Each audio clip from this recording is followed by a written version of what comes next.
Welcome back to the Marianne Hickman Show. And listen, if you're new here, welcome. Welcome to the Marianne Hickman Show family. This is part of a group that I'm putting together through all over the world where we're learning to become better speakers and better people. Maybe switch those first. You have to be a better person if you want to become a better speaker, right?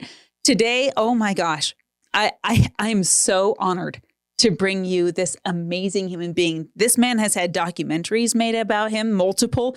He's done the unfathomable. He's broken records. Like this man is none other than James Lawrence, the Iron Cowboy. I was so shocked to find out that he lived right in my neighborhood. But this man has done 50 Ironmans in 50 states. Listen, in 50 days. I don't know if you've done an Ironman. I haven't even done one Ironman. Then he went on to do 100 Ironmans consecutively in a row. Absolutely astronomical. This man knows how to push through when everything is screaming inside you to stop. And I want you to meet him because you and I both know, as speakers and entrepreneurs, as fitness enthusiasts, as mothers, as wives, as dads, as parents, there will be resistance. It's guaranteed. There's going to be pushback. There's going to be resistance. But on the other side of the pushback is the breakthrough. And James walks us through that, and we get to spend some time with him today. I hope you enjoyed this episode as much as I did. In fact, leave some comments as you listen to this episode. And importantly, remember, if you've been listening for a while, you know this. But I always ask you to send this episode to whoever's name pops up in your brain while you're listening, because they prayed for exactly what you just heard. I'll see you in there. First time I heard about you was in, gosh, what year was it? It was like 2021, the year before my son was born. Okay. My buddy Max comes up to me. He's like, you have to see this guy. Look what he's doing. He's like doing 50 Ironmans in 50 days in 50 states. And I was like, one would do me in. Yeah. So thank you for descending to us mere mortals. Happy to have a conversation. Dude, like my legs are hurting from the gym yesterday. And my daughter's like, what do you have to complain about? Yeah. I think that's one of the most fun things I get to do now is, for some reason, for those that know the story, they will always come up to me like, well, I can't give you an excuse. I don't have one. And so it's really cool to do that. In fact, my big mission when I go and speak, I let the audience know I'm here to do two things, and it's to give them hope and remove excuses. Mm-hmm. And it's kind of my thought process is like, hope is life and excuses are death. I'm going to give you a gift and take away a burden. That's so meaningful. A friend of mine, Rebecca Covey, owns Bridle Up Hope. Okay, yeah. In Alpine. I'm not sure if you've heard of their foundation. I have not. But they lost their daughter to suicide. Okay. And so they've named the entire foundation Bridle Up Hope. Bridle of Hope? Bridle Up Hope, like horseback Bridle riding. Up Hope, got it. Yeah, yeah. Not a wedding place. No, well, they host some. Equestrian place. Equestrian place. Oh, cool. Yeah, and so the reason that you say hope is life, that's rings for me so true. Yeah, it's why we called our book Iron Hope, because we just found that our team's willingness to suffer intentionally is giving people that hope and the courage to deal with whatever they're dealing with in their lives. And yeah. Like if Homeboy can get up on day 80, I can get up today and do one more, like tackle life one more day. So if someone sits down for you, like in this setting for an hour, what's the one thing that you hope that, not to overuse the word, but what's the one thing that you want them to absorb? If there was just one thing. Man, care less what everybody thinks. Tell me more about that. Well, it's just we're so influenced by other people's thoughts, opinions of us and who we are and what we're doing. And most people aren't living kind of an authentic life or their truth. And so, yeah, I just hope that everyone can be comfortable with being who they are and not let other people's opinions impact how they proceed. I feel that really deeply on a personal level because I was raised in Colorado, but I've lived here in Utah. And when you're in Utah, there's this socio-religious bubble that we all live in, and managing the perception from other people's expectations has put the brakes on me a lot. And then I think about this, like after I'm dead and buried, no one will care if I had a cup of coffee today. Yeah. Like, and what's super interesting is it's on all levels, and it's in all pockets of society. I've traveled in over 50 countries, and it doesn't matter if you're the janitor or the CEO. You still wake up every single day and question: Am I enough? What value am I bringing? Am I contributing? Does anybody care? It doesn't matter what level. I've interacted with billionaires and budding individuals coming out of bankruptcy. And it's all the same questions. We're all human. Yeah. We all have those conversations with ourselves about being imposters. And so, yeah, if that mitigates infinitely once you stop caring what other people think about who you are and what you're doing. As long as you're not a turd and you still have to show up with honesty and integrity. You can't be a total douche and be like, well, this is who I am. I'm like, no, you're not. So, well, there's a line for that. I've known people that have assholed themselves. Yeah, they're using it as an excuse to be a prick. And it's not cool. No, and it doesn't, it pushes people away. Yeah, for sure. There's a lot of or not literal body bags, hopefully, but the emotional body bags of people behind you that don't even want to talk to you again. So you wake up one day and you're like, hey, let's do 50 Ironmans in 50 days. Let's go. Well, no. No. So just to give a timeline to listeners, I used to own a mortgage company. And then in 2008, we lost everything. And again, bankruptcy and rock bottom was a gift for me. It's the, you never know if something's good or bad until you go through it and look back and decide. I think it was someone, I don't think it was Mark Twain, but it was someone on that level that said the difference between a comedy and a tragedy is how long the book is. Yeah. Right? For sure. And so we lost everything in the economy, hit rock bottom. I was already kind of big into triathlon, local scene, but wasn't my work. Yeah. And then just kind of made this huge pivot and started to really get into the science behind racing and coaching and nutrition, and started a coaching business. And then one thing led to another, and we do a half Ironman world record, then the most full Ironmans, 30 Ironmans for 11 countries, world record. And then we did 50 Ironmans, 50 days, 50 states. You say this like it's nothing. Like an Ironman in and of itself can be the pinnacle of someone's health career, if you will. Yeah, right? Yeah. The reason I started Ironman is I heard the NBC announcer say this is the hardest single day in sports. And I'm like, come on, fam. I grew up a wrestler. Like, what's the hardest day in sports? Like, I've done a long weekend where I wrestled 3-4 matches a day. And then he describes it, and it's a 2.4 mile swim, 112 mile bike ride, and a full marathon run. So 140.6 miles. And when I first started, I just wanted to do one like anybody else. But then as you have experiences like we all should in life, we change our perspectives, our beliefs, our knowledge, what we perceive as possible now. And so once I did one, I was like, ooh, I can do that better. And then it just escalated to me kind of chasing human potential, which then led to the 2021 project that you were talking about, which was 100 consecutive Ironman. So the 50 was done in 2015. Mm-hmm. And then life got crazy and speaking and sponsorships and tons of fun stuff. Yeah. And then the pandemic hit, and then that's when the 100 was born. And so it was born out of that. Yeah, out of I'm bored, and my calendar got wiped clean. Oh my gosh. and I the concept for me was, okay, I always like to learn from the mistakes I make in the past, because I believe if you make a mistake, which is the point of life, you learn from it and hopefully don't repeat that mistake. And so I was like, okay, we learned a ton on the 50, and there was some controversy and whatnot. And I was like, I want to do it again. But like, kids were older, different phase of life. Because your kids were pretty young during the 50. During the 50, they were ages 5 to 12. Yeah. Well, now they're 11 to 18. Yeah. So in high school and all these different things. So then, of course, I was like, okay, we can't do that again because travel logistics would be crazy. So then I was like, okay, when I make a mistake and I try to learn something, I ask myself, okay, what were the mistakes? What were the learnings? If we removed chaos, confusion, logistics, and then what did we learn? How to make it better? Okay, if I put teams, systems, protocols in place, could we double what everybody said was impossible? Could we defy logic? Meaning go from 50 Ironmans to 100, but really control the environment. And so we did it all 100 in Utah, same course, same location every single day, in an attempt to literally double what everybody said was impossible. Oh my gosh. Yeah. Same. Okay, where was it? Where was it located? Right here in Utah. Well, we're in Utah. So we swam at Linden Pool.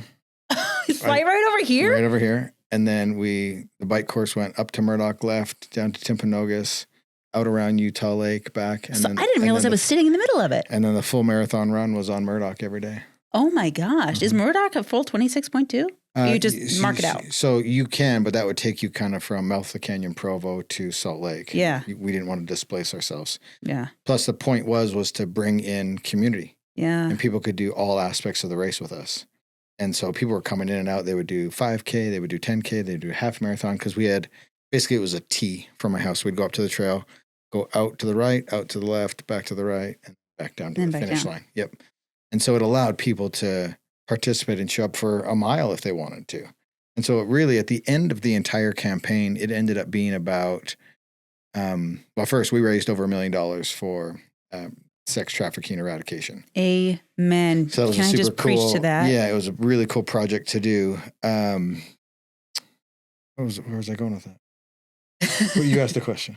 I can't remember. Well, you came up and you did the tea and you came back to the house, and the biggest thing was participation from the community. Yeah. At the end of it was, first we ended up raising all that money, which was the point. But it really was what this community here in Utah and people watching from around the world needed, because we were right coming out of the pandemic and isolation. And it was peak of like anxiety, depression, and addiction and abuse and all these things.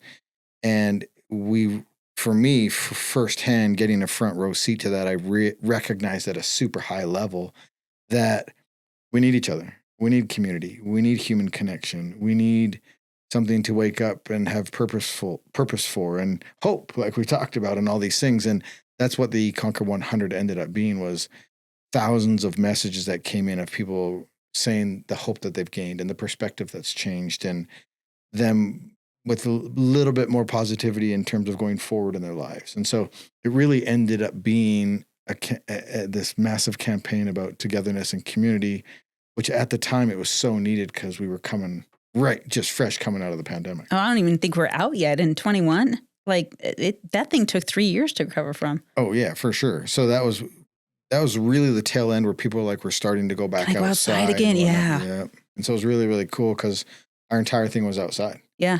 And so it was allowed to happen. So it was really cool. And you're next to people. What was your perspective on that whole thing? I was in a position, I met my husband in March of 2020. We got married and had a super spreader event. That was our wedding. Yeah, exactly. In the end of 2020. Yeah. And so for an athlete, someone who is focused on mental health, physical health, you've done the metrics, you've done all of this. What was it like to watch this whole thing unfold from your perspective? During the Conquer 100?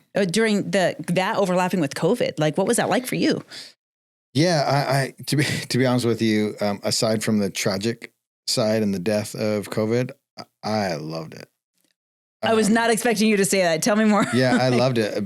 Once the 50 happened at the end of or middle of 2015, like it was crazy. We're talking 100 speaking events a year, 50 different countries, racing, sponsorship requirements. Like I went straight from the 50 into like chaos. And when the pandemic hit, had been 6 years of chaos nonstop, full tilt, trying to do all the things and be a dad and be a dad. And we probably produced a documentary and published our book, and all of these things were happening. And it was just crazy. It was amazing. It's what we asked for, and we wouldn't have wanted it any other way. But shoot, what's the question again? Oh, you're just the COVID experience. Oh yeah, for COVID. You, yeah, yeah, and that's right. And I loved it because it was when we lost everything in the economy. I didn't choose to burn my ships. They got burnt for me. And so it created an opportunity. And this one was like, I didn't have to press pause on what I was doing. It was paused for us. And I would have never done it on my own, but it'd be crazy too. I was exactly. And I was on that, I was leading to burnout. And so when it happened, and I had my entire, and literally the same as a lot of people, but in 48 hours, calendar 100% wipe clean. Because everything I do is group coaching, group racing, speaking at events, conventions, seminars, retreats. Every one of those disappeared in 48 hours. And so I went from like chaos to really an opportunity that I could exhale. So it's almost a gift of time. It was a gift of time. And it was the first time in a long time where we just played games with the family, and we just watched videos and no agenda, and just kind of enjoyed each other's company. And really, it was like I snapped my fingers and I was back in 1986, which was Sandlot, man. Yeah, which was an amazing time where it was about playing outside and chilling with your friends and watching movies. And, we don't watch the news or care to. And so we just our house just kind of shut down, and it was really an incredible time to just kind of reset, and it's what I needed at the time. So yeah. So then you're like, okay, I've had enough resting. Let's do 100 Ironmans. Yeah, yeah, exactly. Because I was like, and really, you know, going into the 50, I had stacked years of, consecutive years of doing world records and building upon that fitness. Well, from the 50 to the 100, there was 6 years of sedentary, focused on business and impact. You're speaking, you're I'm touring, you're flying. I'm taking my life back. Yeah, very hard to train.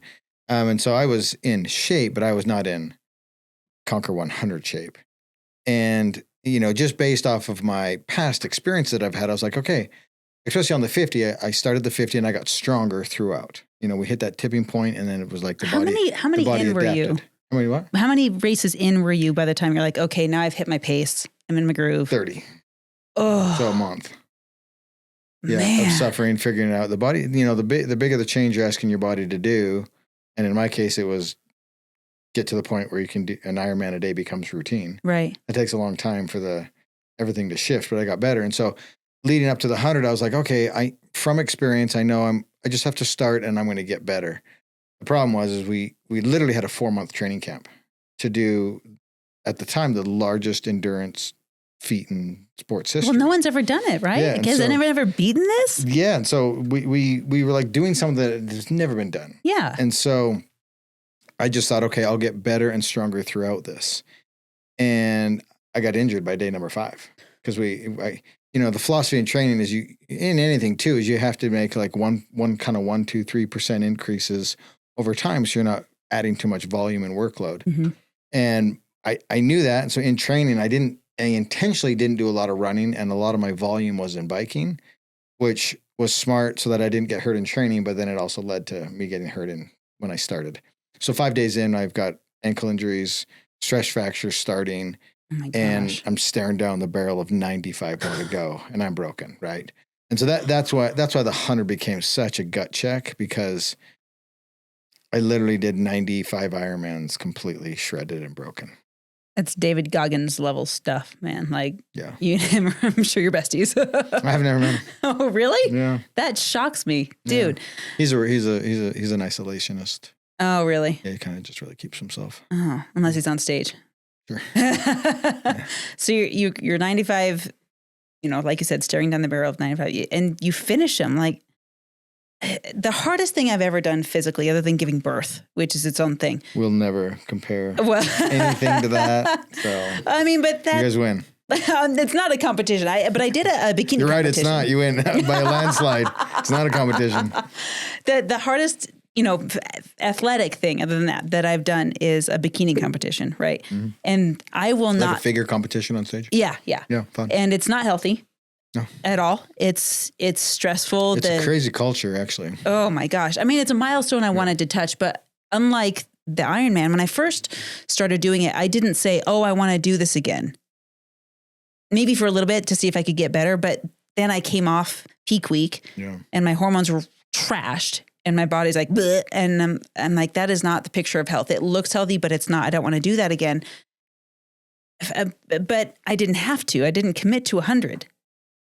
But here you are, your marketing is 100. Like, you're like, I can't give up at 5. Well, and the bigger dice roll was because of the controversy from the 50. There was some people questioning the legitimacy of it. Oh, and yeah, because that was in the documentary. You're like, we have to get this nailed in. Documented. And so for me, I don't make it past 50, and I validate the critics, right? And so it's a massive career dice roll. I literally was putting on the table, I'm gonna put my entire career on the table, risking that I make it past 50 again and beyond. So day number 5, I've got that in the back of my mind going, oh my gosh, I'm about to prove all my haters right. So how do you do that with a stress fracture? And like, do you just go slow and finish it and take all day? Or like, it added a tons of complications to it, because not only did we have to figure out how to support and try to get that to heal while doing 140 miles a day, we had time cutoffs to do. And so now we've added 2 to 3 hours on every single day, which takes away from my recovery and my sleep, which is what was going to make 100 possible. Mm-hmm. Was the controlling the environment, getting more sleep, all these things. And immediately 5 days in, that goes out the window, and we've added 2 to 3 hours to every single day on top of problem solving, how to fix this and keep moving, because it's a consecutive world record. You take a day off and it's over. Game over. It's game over. It doesn't matter if you've done 5, 10, 95. Yeah. So what did you do? You just keep showing up. Yeah, you keep going, and you pray for a miracle to happen. What was your miracle? Literally, we were out on the run trail. We're on day 15, and this Casey. So there was 2 wingmen with us the whole time. They're the support crew. So it's my wife, the 2 wingmen, myself, and then my kids.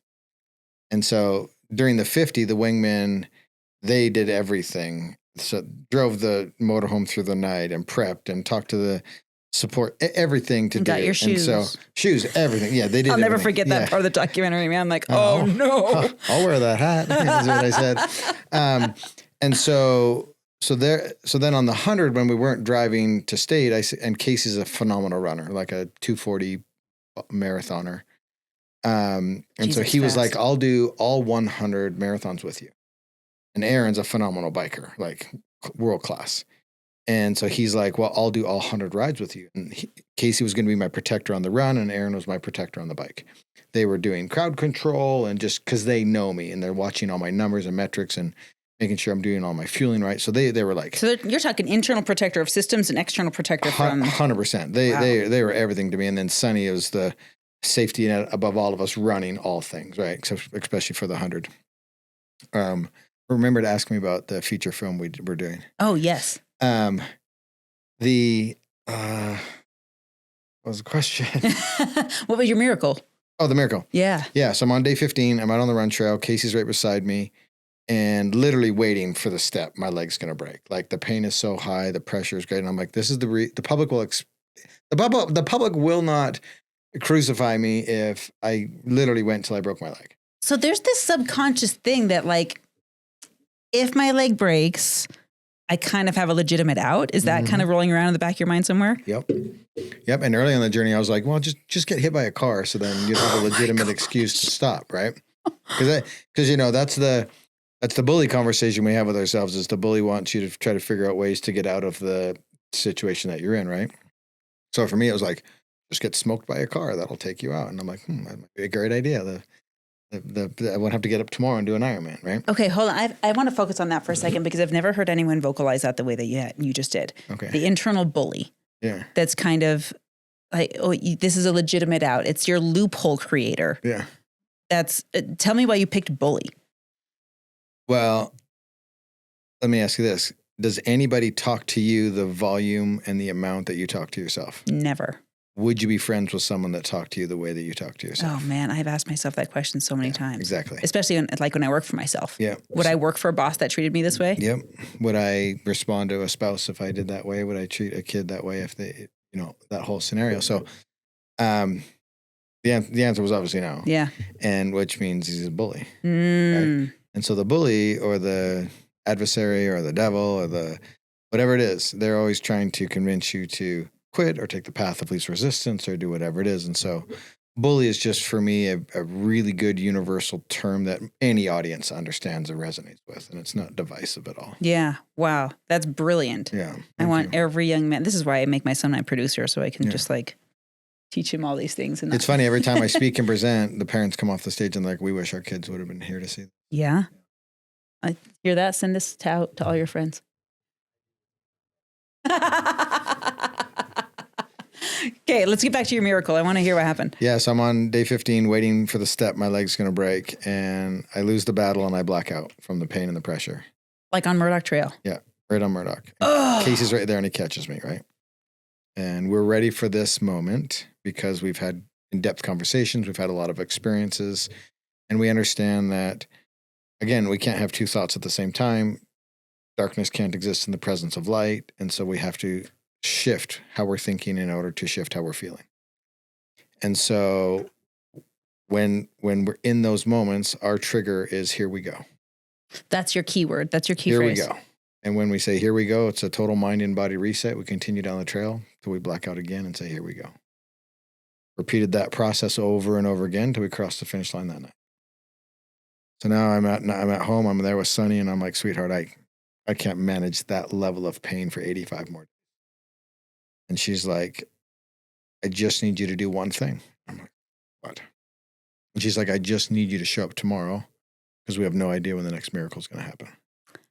Wow. And the following day, I'm out on the run trail. Casey's right beside me, waiting for the step my leg's going to break. And this dude pops out on the trail and he's like, hey, you don't know me. I'm the world leading manufacturer of carbon plated shin braces.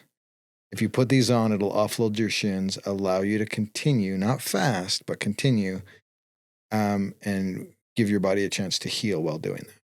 He just runs up to you like Jim Carrey on the track and be like, hey, are you serious? Yeah. And so we got the brace.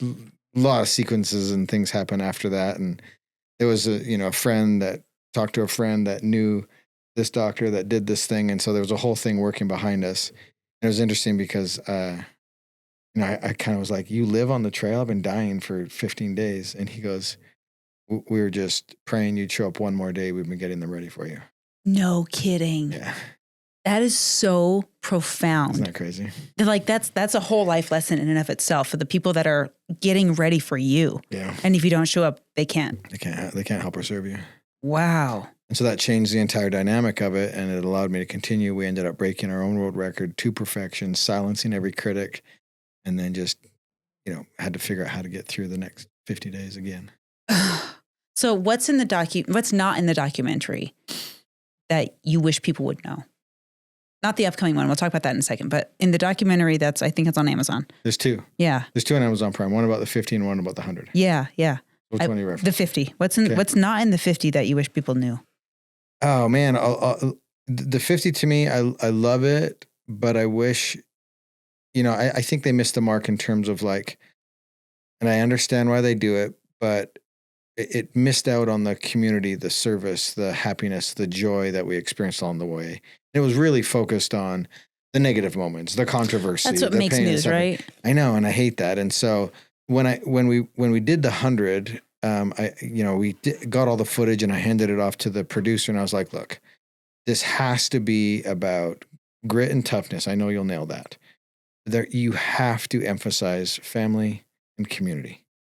And they did a great job of doing that. And once, and you'll get a great feeling from both of them, and they're both very different. But I really love the edit of the 100 because it really brings to the forefront that community that we talked about coming out of COVID, and the togetherness and the family, and everybody's heart. All these things that I love to talk about. And so they're both phenomenal, and both books are different too. Like Redefine Impossible from the 50 is like autobiography, and then like Chaos from the 50, and then Iron Hope is lessons we've learned over the past 20 years of doing this stuff that allowed us to navigate the challenges that popped up in the 100. Mm-hmm. And it gave us, because I talk about you can't go from 0 to 100. And we needed all of that experience just to survive and navigate what the 100 was. But the problem is people, they get inspired and motivated, which is awesome. And then they get empowered, which means they take action because motivation's a fleeting thought. But the problem is people try to go too big, too soon, too quick. And then they burn out and crash hard. And then they burn out, crash hard, and then they put a failure up on the board. Mm-hmm. I think that's called the Dunning-Kruger effect. Okay, I've never heard of this. Yeah, so this is a Dunning and Kruger were two German scientists who watch a man rob a bank covered in lemon juice because he thought, because invisible ink is made out of lemon juice, that he would be invisible to the cameras. Nice. So he knew just enough to get himself in trouble. So they call this the peak of Mount Stupid, when you have all the confidence but none of the experience. Yeah. And then you crash hard. And then Dunning-Kruger effect is this graph of what happens after you crash. Do you learn and get the experience to justify the confidence? Yeah. Right? And I think that's what I see people do is they try to go too big too quick because they're like, oh, okay. They don't realize that my journey started with a 4-mile fun run that I suffered through, and then 4 or 5 world records and years of racing before we tacked the 100. It was that knowledge and that experience, but people try to do it too quick, then they fail immediately because they didn't have the knowledge or experience to tackle something so big. And then after 2 or 3 failures, because of that gap in their knowledge and experience and the goal and target they're trying to do, they fail. And then they now identify themselves as a failure, and they become a victim, and then all these things, and then they stop showing up. And then it's like, life's unfair. So did you think when you did the 4-mile suffer through this race that was 100 ever on your horizon? No. What was the biggest dream you had at the time? Finish the race? Do it. You know, my wife signed me up for a marathon. My wife signed me up. She did. That's your next book. She said, figure it out. And then we found triathlon together and we loved it. And we did tons of racing short. And then, you know, you on your triathlon journey, you find Ironman, which is kind of the pinnacle. Or I mean, there's levels above that, but for most people. Yeah. The Ironman's the pinnacle, the race to do. And that's as big as you can think and big as you can dream, because that's as far as your mind and your knowledge will take you because of the experiences that you've had, which is why you have to continually have experiences forever, because you'll only go and strive to the level of your experience. Mm-hmm. And that has to be a moving needle your entire life. And so initially I just want to do one. And then I'm like, oh, okay, I can do the one faster. And then you start to dive into what's possible. And then I really started to chase potential. Well, how many people done it in a row? And what's the consecutive record? And what's the most in a year? And I just started getting into the Guinness World Record avenue. And I just got super excited. And I was like, I can do that. Because there's a part of you that just eats up the stats. That's one of the things I got from the documentary is like, oh my gosh, they're doing breath tests, they're doing blood work, like everything. That you know the metrics of every part of this. Yeah, what's crazy is early on we knew nothing about that stuff. We were just absolutely winging it. There wasn't even social media when we started. You know, so we were, you know, because everybody right now is like trying to be an influencer, trying to be an author, trying to be a podcast host, trying to be all these things. And that's me. I'm trying to be a podcast host. Yeah, there we go. None of that stuff existed back then. And we were just doing it for the purpose and the passion to do it. The word influencer didn't even exist. It was much less a job description. Yeah, for sure. And I see people now that it's like, dude, I hate running, but I'm going to try to break the record for most 50Ks across the country. And I'm like, you're going to fail 100% because you're doing it for all the wrong reasons. And sure enough, less than a weekend, he abandons the journey and quits on it because there was no purpose and passion. He was trying to be something. And I think people need to, especially the young people today, they just need to like let go of the expectation. Stop caring what people think. Just show up and start doing things that you enjoy, and everything else will take care of itself. The faster you let go of control, the easier the path to like loving life is going to be. Well, because you've made this a career. Yeah. You know? Well, you're Iron Cowboy. That's you. Yeah, no, it's definitely a brand, you know, 2-time author, 2-time subject of documentary. I've done over 1,000 stages in 50 countries now. We've got online coaching programs. Like, oh yeah, it's definitely a career and a brand, which I didn't set out to do. It happened because I was living a life of fulfillment and experiences and trying to help other people. Mm-hmm. And all of a sudden we end up here. I think that's the point that a lot of us miss, and I will include myself in that bucket too, because I've pursued things because I thought they would work, not necessarily because I liked it. I just saw what was, and every time I make an Instagram post, I'm like, okay, what's the trending audio? What's this and that? Sure. What are people going to like? And just 2 days ago, I was like, screw that. I'm just going to make a post. And it did better than all your other posts. Always does when I'm not trying. I'm always frustrated because like my daughter will post something like a 2-second thing and it gets 10 times the amount of stuff that we like really dive into and produce and all that. And I'm just like, come on. I'll never figure out social. I'm old. It's okay. We have some fun with it. I do a daily vlog on Instagram. And so at the beginning of this year, that was one of my things. I was like, because I hate it. I'm an introvert. I love being by myself. Isn't that the way of the speaker, very though? Private. I know it is. You'd be surprised how many people in the speaking industry are introverts. Oh yeah. Most of them. And so it's kind of I challenge people to do hard things all the time. It will make them uncomfortable. And so I was like, you know what? We do a program called Commit 365. Yeah, we were talking about and that. And basically it's the concept is just commit.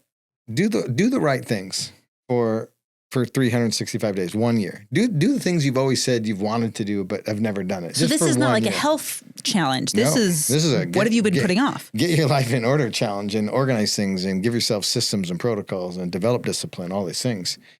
And gosh, I keep going on tangents. Well, I'm curious about it. What is the framework for discipline? If you had to give someone a framework for, you want to commit to this for free 365, regardless of what this is, what's the framework? Discipline doesn't exist. My son is going to love me saying not like discipline doesn't exist, Mom. I'm sure you're going to love that. Okay, walk me through this because that's a big hallmark of our home is discipline. That's like one of our 6 tenets.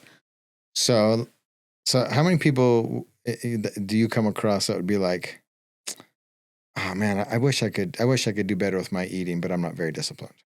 It happens every day. Every day. Okay. Yeah. How many of those people that say that have a job?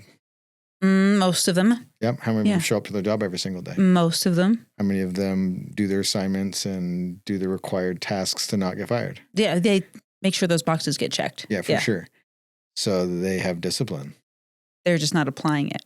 So discipline is a byproduct of systems and Okay. habits. Okay. So you can't, your son if you were to like yell at your son and you're like, be more disciplined. Does that work? And he's like, I don't even know what that means, fam. And it's like, you just say it louder and that's really going to help me, Mom. Just tell me I need more discipline louder. That helps. But if you say, okay, these are the 7, 3, 5, 1, whatever things you need to do every single day before we go to school. And then these are the 3 things you need to do after school. Now we have a system in place, and then maybe sometimes a reward in place or whatever. And so discipline is developed over time because you're following a system, steps, and protocols. Literally what discipline means is to follow. That's what disciple means, right? And You're like, that's what I was going to. Oh. but everybody online is just like, just be more disciplined. Okay. Just lose weight. Okay, how? Yeah. Right? Like, how do you do that? And losing weight is a byproduct of steps, processes, and systems. And we have a really cool, because AI is so crazy and people are scared of it and whatnot. And coaches think they're going to lose their jobs because of it. And I'm like, crappy coaches will. Yeah, crappy coaches will. I'm like, AI is only a tool and as smart as the person who's using it and prompting it. Like, I've just had a lot of experiences where I'm like, all right, let's just say if I was, because, we coach athletes. Mm-hmm. So I'm like, okay, let's say if I was someone looking to be coached and I'm like, a first time to Ironman and I need a program. So I went to ChatGPT and I typed it all in and there was some great stuff in there. Was it right? Some, right? But, and if you don't know what you're looking for or understand a lot of it, because chat is it's pulling from a lot of different sources. It can't really differentiate between what's really true or fake news, right? Mm-hmm. So it's just pulling everything in. And hopefully that'll get better over time. But I was going through the program and I was like, ooh, that's problematic. And so it's great, but I still think someone who has a lot of knowledge and experience needs to be running it to answer questions and do that. Because sometimes it gets a little off track. But we're using AI a ton in our coaching. Are you? But that thing is we also do nutrition coaching and we have this free download for people. Hopefully we can put the link here, but Please, we'll put it in the description. It's called Lock-In 365. And what it is we've created the bumper rails or the system so that you can use AI in terms of tracking macros, your total daily energy expenditure, your TDE, all the parameters to know exactly every single day what to change your macros based on how much activity levels you're doing in order for you to lose weight. Okay, I'm curious personally about this. Yeah. Personally, because when I did my bikini competition, I will admit there's probably some residual body dysmorphia after that, because I have seen what it's like to be at that physique. I know it's not the picture of health. I've mentioned that before. But now that I'm, a year and a half past that, I am bigger than I was before I started, right? And honestly, I was like, oh crap, what's he going to tell me to do? If I'm going to sit in this podcast today and be more disciplined, and I was a little embarrassed. I'm like, okay, so let's bring this up. Because I've been asking Chatty about my macros, and there's this part of me that is embarrassed because I've been there. I'm an athlete. I lift. I did CrossFit for a long time. I've podiumed. And here I am sitting probably 15 pounds heavier, and I track my macros. Like, you should see my app. It's crazy. And I'm like working out and all of this stuff. And there are little tweaks here and there, but in my mind, those little tweaks that I can make don't justify the gains that I got that I don't want. Yeah. And so that's why we created Lock-In 365, is because it creates bumper rails for AI. It makes sure that it's pulling it through the right calculators, because these smartwatches and rings and all the things there, maybe not even good's the right word, but definitely not great in terms of accuracy, especially with heart rate and then caloric burns during the workout. Way off. Machines are way off. These are way off. Oh, they never match. They never match. And so really there's 2 or 3 really great calculators to figure out based off of your body weight, or my body weight. It's going to be different for everybody. And so that's what I programmed, was the parameters to put it through the right calculations, to triple check your calculations. And every single day you would, based off of your activity level, you just put it into the system and it calculates how many calories you burned and then you track your macros through the suggested whatever the numbers it gives you. You track that, you put that in, and then you give it parameters of I want to be in a 500 calorie deficit, which is 1 pound a week, which is very sustainable. And it spits out exactly your burn and what your macros should be on a everyday adjusting scale. And so it's so much better than a human, because when I've used coaching in the past, you send them a message, 3 days later they get back to you, the information has changed, it's no longer relevant. And with chat, if you give it the proper requirements and bumpers and whatnot to do, which is why we created that, because people don't know what to ask. Yeah. And so we've set it up in a way, and I tested it, and I lost. I'm in the best shape I've ever been, because it's literally, and people will argue this all the time. It's straight science. It's numbers. Yes, there's hormones and all that. That's another conversation. But you have to, in order to lose weight, you have to be in a calorie deficit. And then you get to choose, like, am I going to eat good stuff and be in a calorie? Because you can lose weight eating bad stuff, but that's, we're talking about losing weight and being healthy. Yeah, the skinny fat's a thing. Skinny fat is a thing. And so, yeah. Well, I'm curious about this because I have been using ChatGPT, is what I call it, and I was doing a daily check-in for a while. And I was like, this is where I am in my cycle. This is how old I am. This is my gender. This is what I want to do. Yep. This is what I know. And then it gave me the macros almost verbatim what my in-person fitness coach did when I was training, but it didn't work. Okay. And I was like, I was sticking to it. I was, and I don't know if I'm stressed out. I don't know if I did do blood work or whatever. So I'm kind of curious about this one, because the bigger problem is the other side of that equation is the caloric burn that you're experiencing in the day. Yeah. So the way that we have it set up in our programming is you select, I'm sedentary. I do no workout. Like my job is like sitting here all day long. And it'll calculate your accurate zero activity total energy expenditure with no workouts. And it's the same as the BMR, right? Is there a difference between that and base metabolic rate? Yeah, it's different. Okay. A little bit different. And then what it does is you add in your workouts. And when you add those in, it's a more accurate calorie burn to calories in. And then you make sure that the calories in is at a 500 calorie deficit. And so it could be that you were eating the right macros, but it was calculating it off of a incorrect energy expenditure, which means your macros would have been wrong. Yeah. And so you really have to dial in what your TDEE is first, then what your caloric burn is daily, which is why this is great too, because a nutritionist that I would hire would be like, okay, what do you average per week, per day? And we'll base the macros off of that. Well, some days I have time for an hour workout, and some days I have time for a 4-hour workout. That's my next question, because mine changes all the time. Yeah. So yesterday I did a 45-minute run. Yeah. Today I'm going to do a 2.5-hour bike ride. So do you think my macro intake should go up? Well, it makes sense. Yeah, 100%. Yeah. Because now people look at food wrong. It's a fuel source, and I need more fuel. So I'm allowed to eat more calories, and I would still be in a 500 calorie deficit. And you should eat more. Right. And that's the problem is people track their finances. People track all the things in their life. Their likes, their comments, their follows. But they don't track media. what's going in their body. And then they can't figure out why they're not healthy or out of weight or overweight.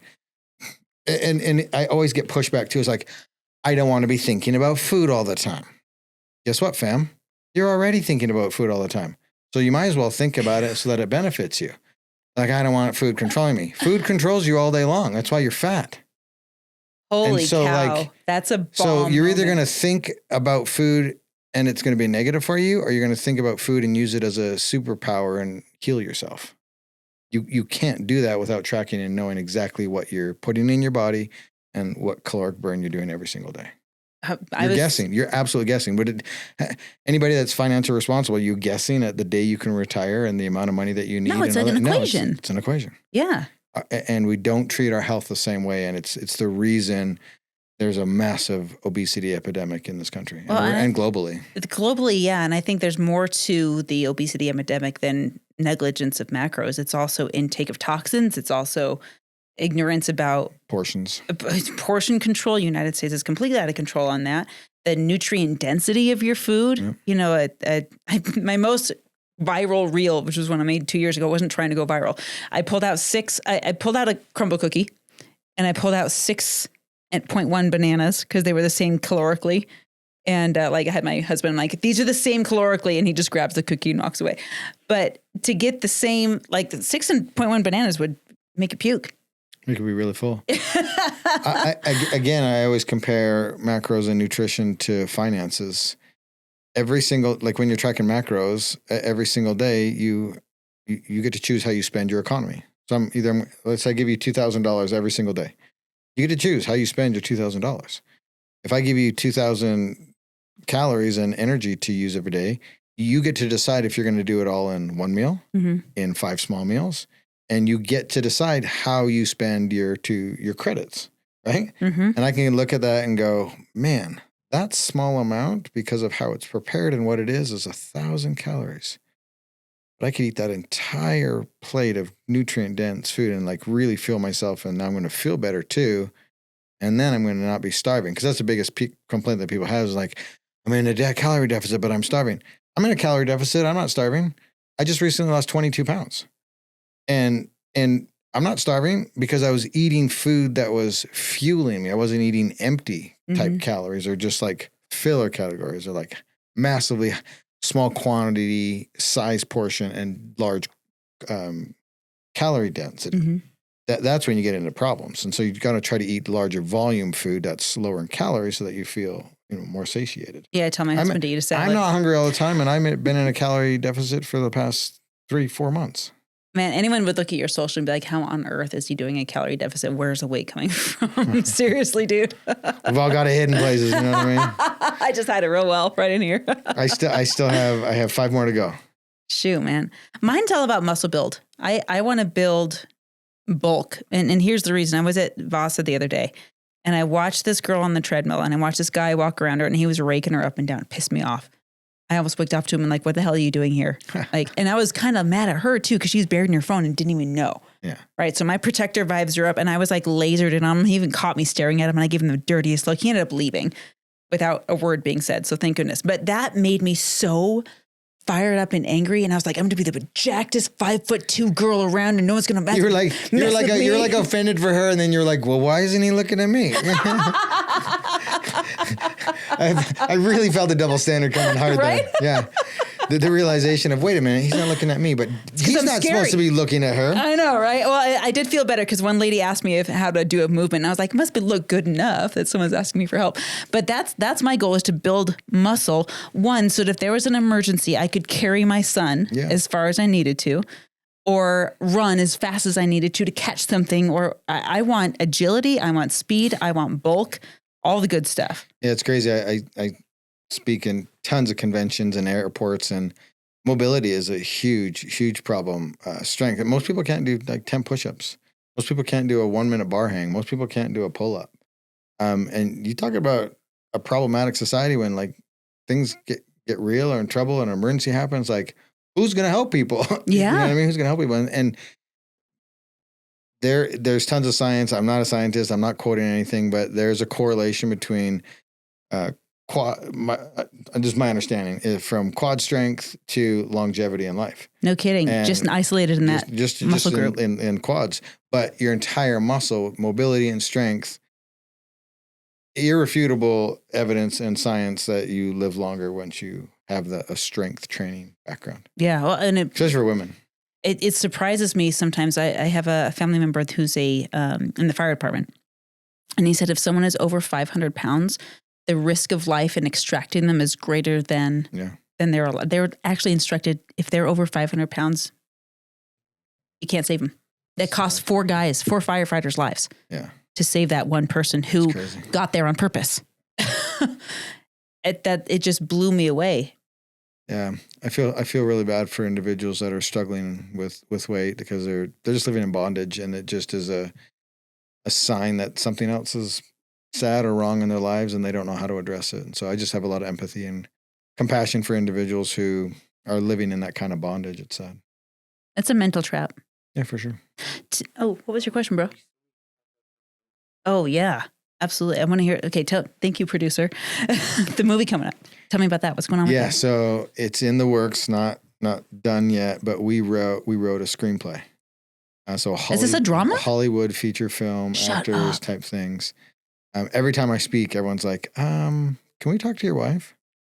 And so the movie is from Sonny's perspective. No kidding. And so it's our journey and everything, but her role, her perspective, what she went through. So the I strong love that female- so much because the strong wives female worked role. just as hard. Oh, if not harder. Yeah. No, she went through it. So the script's done. We have the producer, and so now we're trying to raise capital to get the production started. How can we support capital raise? Like, what are you doing to raise capital? Yeah, contact us. We're Yeah. just bootstrapping it, talking to people, seeing who wants to be involved. Do you have, and so who's your producer? Can you release that yet? Or? Yeah, it's actually a group out of Eastern Canada, of Toronto. Okay. And the American dollar goes a lot. They're doing a ton of filming down there for Hollywood because of the American kidding. versus Canadian dollar. Yeah. Oh. So I've got a little small studio out there that will need to partner with a bigger studio, but Yeah. But yeah, they do a lot of filming there on the ground in Toronto and Eastern Canada, which is cool because I grew up in Canada. Yeah, so yeah. kind of a connection there. So yeah, really just a small group. They believed in it, had the vision, and we got the script done and kind of going to the next phase. So if it's meant to be, it'll happen. If not, oh well. We'll keep trying. That sounds weird coming out of your mouth. I gotta admit. One of my favorite movies of all time is Rudy. Oh, that's such a good show. The Love that football show. Notre Dame story, and I've been fortunate enough to meet and now friends with the real Rudy. You're kidding. Yeah, no, he lives in Vegas. We've done a bunch of stages together. Really cool guy. My wife calls him Santa Claus because he's just like super kind and just jolly old dude. Anyways, jolly old dude. Anyways, I was talking to him and he was like, yeah, it took like 10, 15 years of him kept trying and him repitching it before it ever took off. So no kidding. That's what gives me hope. And I'm like, I think our story could really impact people and shift the way people think and feel and show up and support each other. What's the message of the film? Because what I'm loving about what you're sharing is the community. You've got the give back portion of it with the contributions to institutions that are ending sex trafficking for kids. What do you want the movie to do? Give people hope, like we've talked about this whole time. Realize that nothing great's ever accomplished on our own. Supporting others in their dreams and pursuits is okay. Struggling and failing is great. Ultimately, we all have to come together to win. And again, nothing great's accomplished on our own. And ultimately, the goal is not to get to the mountaintop. It's how many people can you bring with you to the mountaintop. And so I think it's not a me story, it's a we story. What do you want? So let me ask you on a more personal level, because I'm building something to replace BSA because in my opinion, they failed us as an institution, as an organization, the Boy Scouts of America. Yeah. And I've got a 13-year-old son, and I kind of made him my producer of this podcast, just to kind of expose him to amazing people like you. And when I think about that, I think about, okay, BSA was a huge program. I heard they changed their policies. And they did just recently. Yeah, recently. Yeah, but it'll take time to drill down for sure. and do all that. And I don't have time for that. Yeah. Right? He's 13 now. Yeah. I'm negative days into this at this point. And so this big dream of mine, and I was just on my podcast this morning, I was thinking about with Jordan, I was like, I want a band of brothers for my son. I want a community for my son. But I also have to let go of a lot of control because I don't get to pick who he's friends with. I don't get to pick who my other kids are friends with. I don't get to pick. I have not found an effective way to get up and kick them out the door and say, don't come back till you've run 5 miles. Right? I don't, that level of control, and maybe I have it backwards, but I don't think it exists. I don't get to pick that. So how do we as parents give our kids the best community that we possibly can? Have you found a way to do that? We have a really tight family, and I had enough kids that we were our own community because people didn't think the way that Sonny and I did, or had the same belief systems, or were willing to take risks that we were willing. And so my kids they got brought on at an early age as part of the team and team members and team leaders. And most of the stories I share on stage are about my daughters and experiences that we've had and lessons we've got to learn from each other, and Sonny and my mother and all these different characters. And I think you just, I always say all the time, like I don't watch the news. I'm not big into politics because it's rage bait anyway. Me and my career right now, I can't affect anything on a national level, and I really can't affect anything on a state level. Like, but what I can do is I can impact my family, my community, my neighbor, like just a small circle. And I think it has to start there. And So that's, I don't know, that's where we're at. With your speaking engagements and when you find yourself telling these stories on stage, what are the stories you find yourself repeating most? Helping people that really understand that everybody's heart is different. Failing is part of the process. Having emotional intelligence and understanding that we get to choose how we navigate through chaos that's happening. So just like timeless, kind of more stoic principles we teach through our storytelling. Nothing great's ever accomplished on our own. Every journey has a humble beginning. Tomorrow I get to wake up and I get to do it one more time, whether it's good, the bad, the ugly. I get to tackle life today one more time. That's a big message. And just the message of hope and removing excuses. So the people that need you most, I love this term hope because it doesn't have evidence yet. Hope is, if you think about it, hope is nonsensical. Because if it made sense, you wouldn't need hope, right? I think hope is like Santa Claus. Tell me about that. Well, I think the anticipation of Santa Claus coming is what keeps us getting more and more excited. Yeah. So I think the thought and notion of hope is what keeps you going and keeps you excited, because Santa Claus is this like mythical, really cool, amazing, larger than life thing. Well, that's what hope is. This really cool, amazing, larger than life place we're trying to get to. Yeah. And I have hope that one day that's the life I get to live, or that's the person I get to be, and that's the life I've created, all these things. And that's Santa Claus. That's the Disney trip. The anticipation of going to Disney is almost greater than now you're talking. Disney trip itself. Oh, man. Right? The anticipation of going on the cruise is better than the cruise. How do you deal with dashed hopes? I imagine you drive all the way to Disney and they're closed. Dude, Universal's right beside it. There's always options, right? So now you pivot. Everybody that showed up on that day is having the same experience, and half of the people will be sad and disappointed and not look for options or solutions, and the other half are going to be like, "Wow, Universal's right over there. We should go check them out." And they're going to go to that, and we're like, "Wow, I'm so grateful Disney was closed today because Universal was so much better, and I got to experience that." And everybody else went home feeling sorry for themselves that Disney was closed, and I had an amazing day. Yeah. So everything is a choice. Everything. We always don't get to choose what's happening, but we do get to choose how we experience it and navigate it. I think you and Viktor Frankl would have gotten along really, really well. Favorite book of all time, man. Yeah? Search for Meaning. Yeah. Oh, dude. It's an annual read. Hey, have you read it? Dude. I homeschool. I can. Man's Search for Meaning. The other book he needs to read is Outwitting the Devil. C.S. Lewis, right? Napoleon Hill. Mm. He's like, they're getting me to read books. Like, I'm out of here. I'm out. Bye. I'm out. I'm done producing.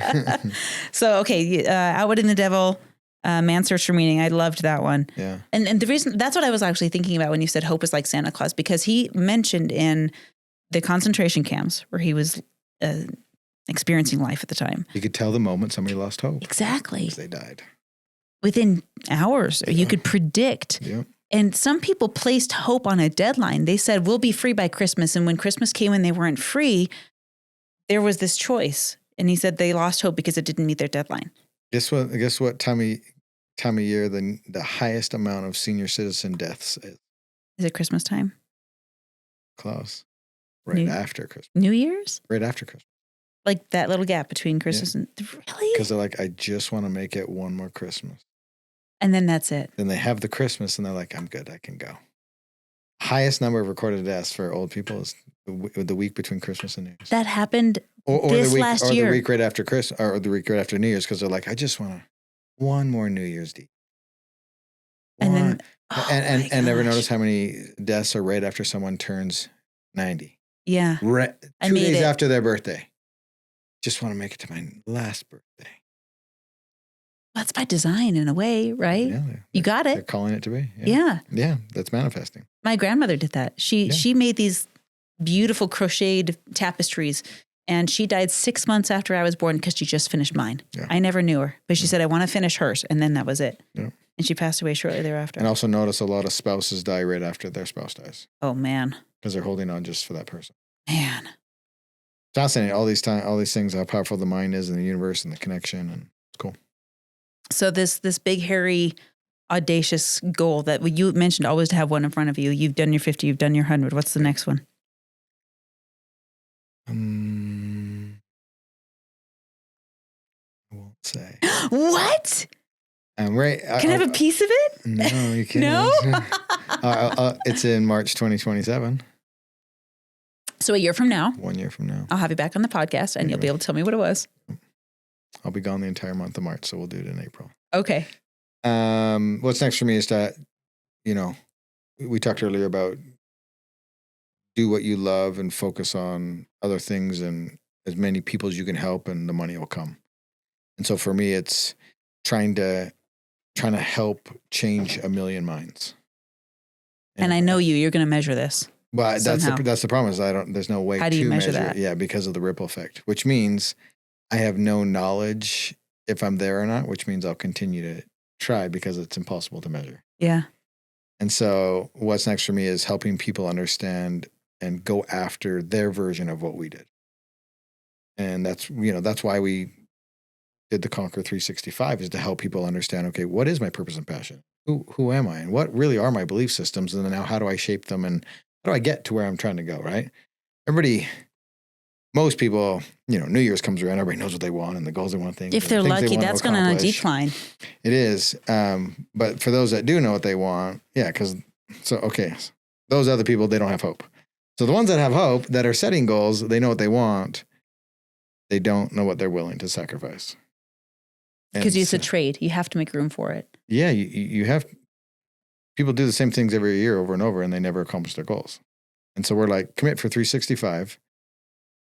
Really go in and an entirety of a year, and your life will be different. And with this is an app that people have. What? It's just all web-based.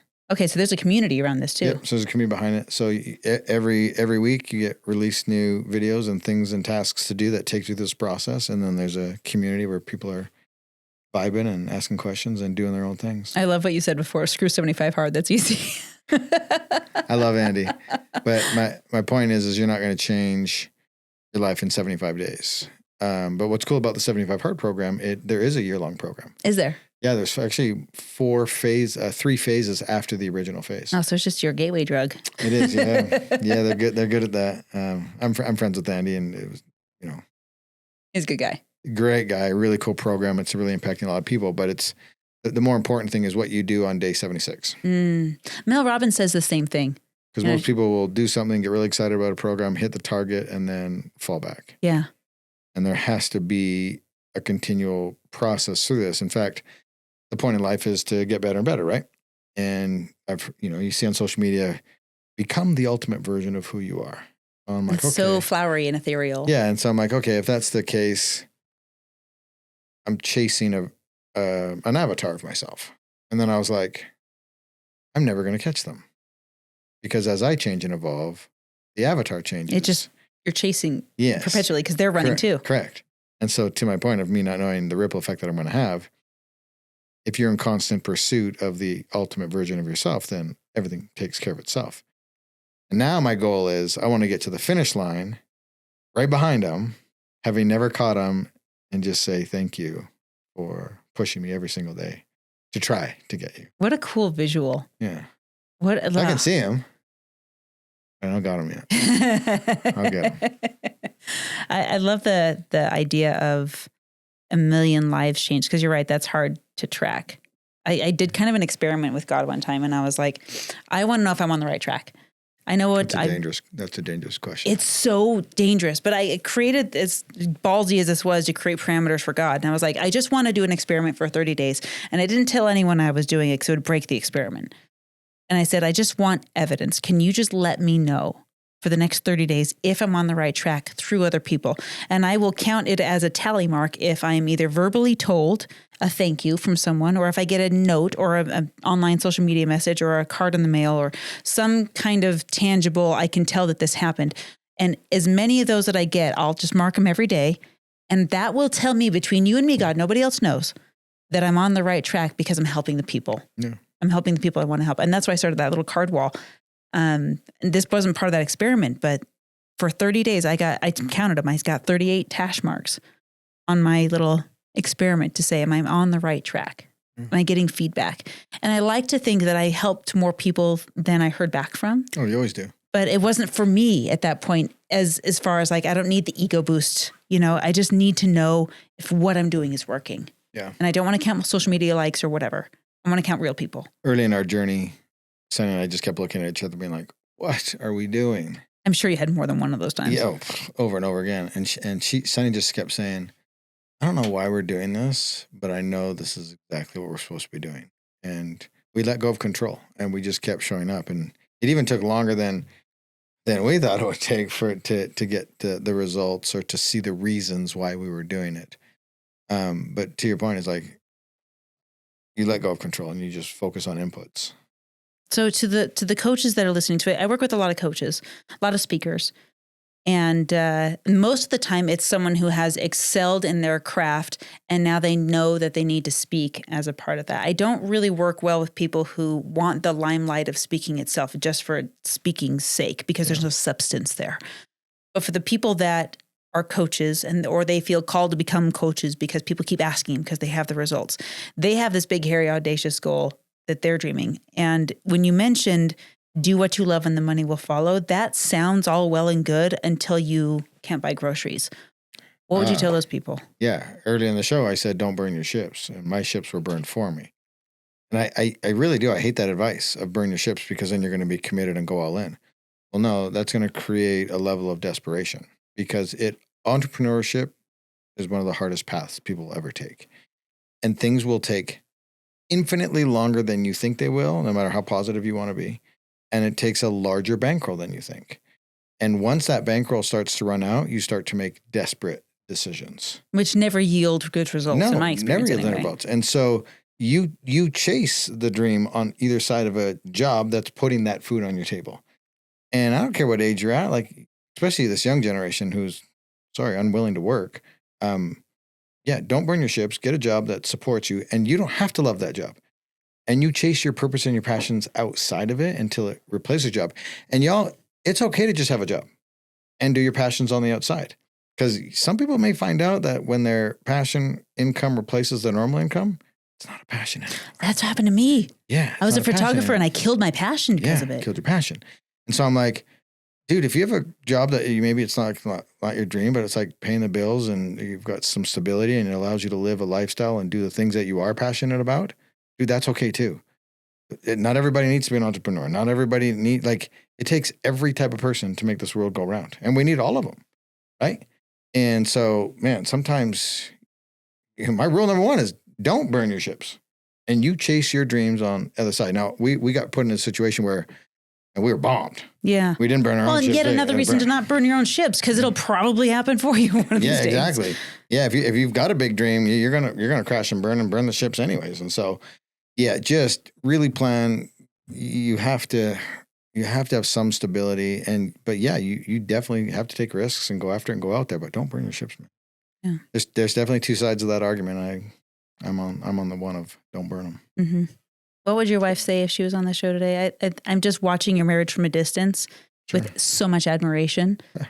I've listened to a podcast the other day of, it was actually a divorce attorney on the Robbins show. And now he's giving marriage advice from, lots of experience.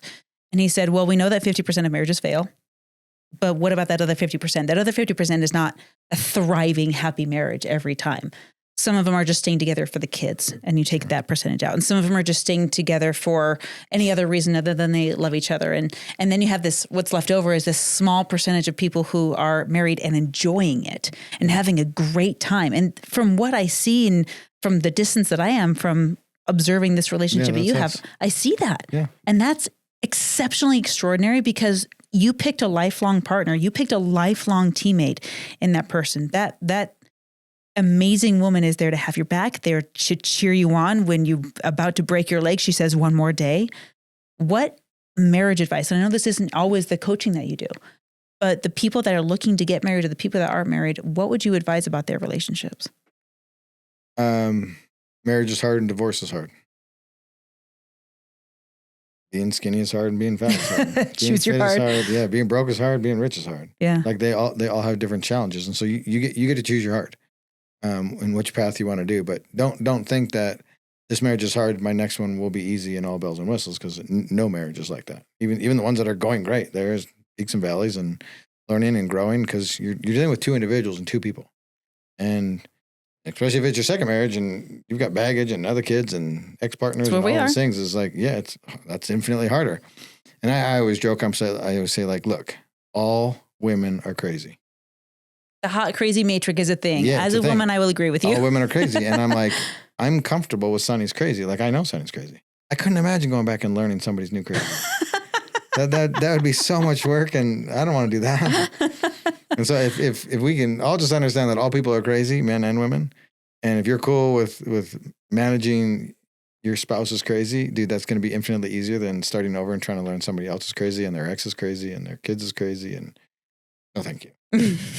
Yeah, every life is just hard. Stop trying to make life easy, because you don't have control. We've talked about letting go of control. You can make life easier, but doesn't matter how much money you have too. You're still going to have problems and situations and self-doubt and victimhood and relationship problems and value issues, and all of it. Money doesn't change that. So, yeah. So what are your parting words for anyone that might be listening today? Dude, again, stop caring what anybody thinks. Just start living life. The hardest thing to do is start. It's that anticipation thing again. It's the Santa Claus. It's the Disney cruise. It's so hard. But, you know, I love the saying that fear is a mile wide and an inch deep. And as soon as you start stepping into it, you realize you're not going to drown.